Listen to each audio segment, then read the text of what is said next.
Guys, welcome back to Underground Science. In this video, we'll be talking about heparin-induced thrombocytopenia. Okay, so the name gives it away, right? Because of heparin, we get low platelets. Okay, so let's see how this works. So it's a quick mechanism, right? So what happens is, right, when you give heparin, like unfractionated heparin, right, for example, what happens is we on our platelets, right? We have remember our alpha granules, right? So our alpha granules can release platelet factor 4. Okay, so platelet factor 4, it's a protein. It's a molecule inside our granules. When our platelets release that, right, heparin can bind onto the platelet factor 4 as we see. Let's change the cursor color as we see right here, right? So we have our heparin binding to the platelet factor 4 on our platelets. So that if we get the formation of a heparin platelet factor 4 complex, then what happens is this heparin and platelet factor 4 complex is actually immunogenic. So what can occur is our immune system can create antibodies against this complex. And these antibodies can be IgG antibodies. So now we have, right? Now we have IgG platelet factor 4 heparin complex, right? So we have IgG platelet factor 4 heparin complex. And these are autoantibodies, right? It's autoimmune reaction. But what happens is, right, you have your FC portion of your antibodies. Your FC portion of your antibodies can actually bind onto your platelets and cause activation of your platelets. Okay, so this can lead to activation of your platelets and aggregation of your platelets, right? And it also can lead to release of prothrombotic prothrombotic microparticles. Okay, prothrombotic microparticles. I'll just say molecules here, right? So what that's going to do is, right, so not only are your autoantibodies binding to the platelet factor 4 and heparin complex, the FC portion of your antibodies, of your autoantibodies, can bind onto your FC. Your platelets have certain receptors like, I believe it's the FC epsilon or FC gamma 2A, right, receptors. So your FC part of your autoantibodies can bind that receptor on your platelets and activate your platelets, and this can lead to your platelets releasing a ton of prothrombotic microparticles. Okay, so these microparticles, these molecules that your platelets will start releasing, which will start causing thrombi to be formed, right? That's why it's called prothrombotic microparticles. And your platelets, right? The binding of the FC portion of your autoantibodies to your platelets can stimulate platelet aggregation, right? So more platelets will come to the area and try to stick to each other. Okay, so the whole point of this is to form clots, right? That's what's gonna happen when your IgG antibodies bind to the platelets. Okay, so your IgG antibodies activate your platelets to release procoagulant microparticles, right? And what part of the autoantibodies bind to the platelets? Your Fc portion. Okay, so now you're going to get a lot of clot formation, right? So you're going to get thrombosis. And how do you form clots? Well, you use up platelets, right? So you consume your platelets. So that's why you see thrombocytopenia. But another reason is, remember, your autoantibodies is bound to your platelet factor 4 and heparin complex, right? So that this whole complex can go to your spleen and get destroyed too. So you're destroying platelets in your spleen, and you're consuming platelets to make a bunch of clots. So that's also leading to thrombocytopenia. Okay, so because of heparin, we're getting thrombocytopenia. Okay, hence the name heparin-induced thrombocytopenia. All right, so that's the basic mechanism of how heparin-induced thrombocytopenia works. All right, so let's go ahead and see what we have next. Let's talk about the clinical features. So like we talked about, right, we get thrombocytopenia, whether that's because of the IgG platelet factor 4 heparin complex getting destroyed in the spleen, so you're losing platelets that way, or it's because of the fact that you're consuming a lot of platelets to make clots. Either way, your platelet count's decreasing, so you can see thrombocytopenia. But at the same time, remember, your platelets are getting activated because of the autoantibodies that are binding to the platelet factor 4 and heparin complex.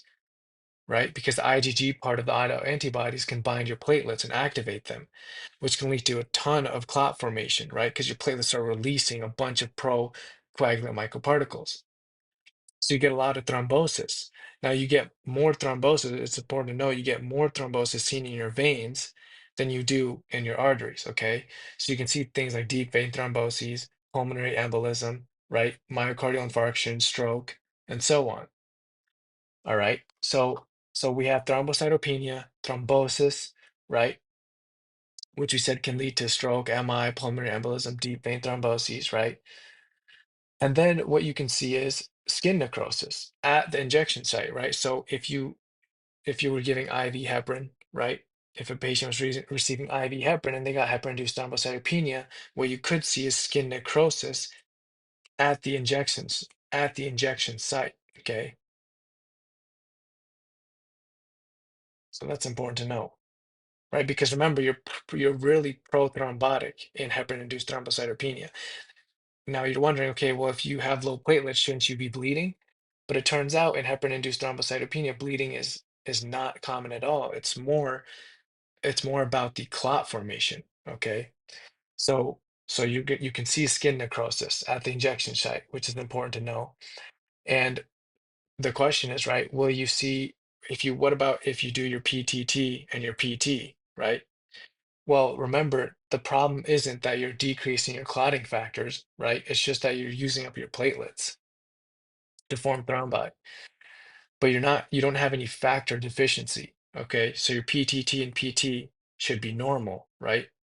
If unless they're on major amounts of heparin. Okay, but PTT should be normal in heparin-induced thrombocytopenia, considering that they're not on heparin, a lot of heparin.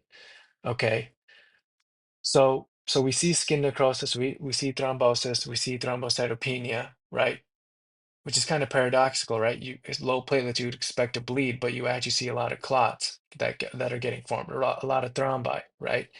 Mostly involving platelets. So you don't see any factor deficiencies, which is why your PT and PTT should be normal, okay, in heparin-induced thrombocytopenia. Okay, so we got that. Another important thing to know, right, that comes to mind is the timing, all right? So usually in heparin-induced thrombocytopenia, around 5 to 10 days, right, 5 to 10 days after exposure to heparin is when you can see your platelets drop, right, by about 50%. Okay, so let's go ahead and go to the next page where we talk about by how much the platelets drop. So in lab findings, right, we see thrombocytopenia and your platelet counts can drop 50% from the baseline. Okay, so that's important to keep in mind. And then, as we said, your PT and PTT should be normal, right?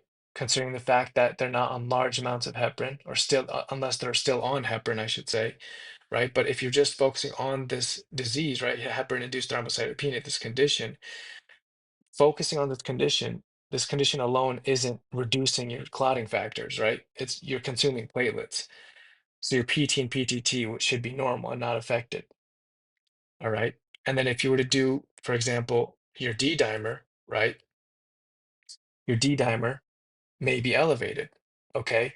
Your D dimer may be elevated in heparin-induced thrombocytopenia because you're forming clots, right?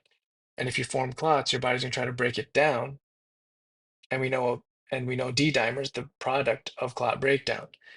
So D dimer may be slightly elevated. Okay. And then what if we focused on the fibrinogen levels, right? Remember, your liver makes fibrinogen, okay? But you're not forming a lot of clots involving the coagulation cascade. So your clots are mostly composed of platelets, right? So you're so remember when you see the coagulation cascade, right? Whether it's the intrinsic or extrinsic pathway, you converge on the common pathway, factor 10. That eventually leads to the activation of factor 5, factor 2, and then you get fibrinogen to fibrin conversion, right? And then the fibrin forms the fibrin mesh. And then when you break this down, you get D-dimer, right? Now, in DIC, for example, you're forming a bunch of clots and you're using a lot of clotting factors to make fibrin. So you're converting a lot of fibrinogen to make fibrin. So in DIC, you see low fibrinogen.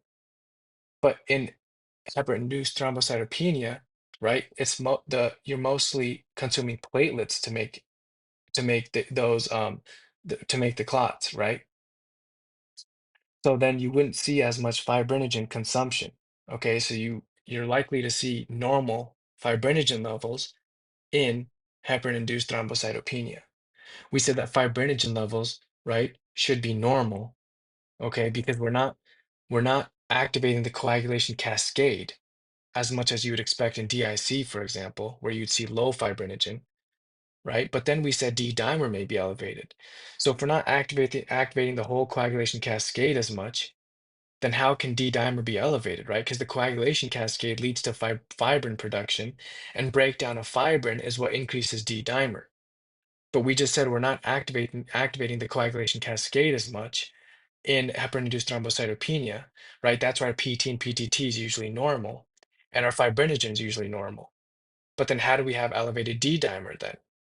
Well, it turns out, right, we're not activating the full coagulation cascade, okay? But remember, when our antibodies bind, okay, to the whole complex of our platelets, we have a platelet here and platelet factor 4 here, right? Platelet factor 4 there, that's horrible. And then we have, let's say like that, right? And that's binding to the platelet factor 4. Okay, this is going to represent our heparin. And this is our autoantibody, of course, right? So let's just draw this bigger. So if we said that, okay, our antibody's binding to this platelet factor heparin complex, right? And we said the FC part of the antibody can bind to the platelets and activate the platelets, leading to platelet aggregation or release of prothrombotic microparticles, right? But when these platelets get activated like this, what happens is they also activate they also activate thrombin. Okay, so they also activate local thrombin, okay, thrombin nearby, right, which is factor 2. So it's just write like this, right? Factor 2, local thrombin can get activated when these platelets get activated. And if local thrombin gets activated, it's going to do its normal job, right? Which is to convert fibrinogen, which your liver's making, to fibrin. So you do get fibrin production, but not as much as something major like DIC. So you may see mildly elevated, right, D-dimer, because we know fibrin production, if you break down fibrin, you get what? You get D-dimer, okay? So that's why you see elevated D-dimer, even though the full coagulation cascade is not really involved in heparin-induced thrombocytopenia as compared to DIC, for example. So that's why fibrinogen would be normal, right? Because your liver is still producing normal amounts of fibrinogen. You're not consuming a bunch of it to make clots, right? Because the whole coagulation cascade is involved. It's just a local thrombin that's getting activated a little bit, right? Leading to a little bit of fibrin production and a little bit of D-dimer. So you may see mildly elevated D-dimer, but not as severe as something like DIC. Okay, and of course, if you tested for antibodies, you would see the platelet factor 4 and heparin autoantibodies. Okay, so that's important to keep in mind too. All right, so that's basically heparin-induced thrombocytopenia, right? One last thing we did want to discuss in the previous slide is you do have an increased risk of warfarin-induced skin necrosis. Now, what does that mean? So in heparin-induced thrombocytopenia, we just mentioned that we're very pro-coagulant, right? Pro-thrombotic, I should say. On top of that, we know warfarin makes you anticoagulant, right? In an anticoagulant state. However, when you give warfarin, remember warfarin targets vitamin K, epoxide reductase. It inhibits that enzyme, so then you can't reduce vitamin K. So then you can't have functional 2, 7, 9, 10, C, and S.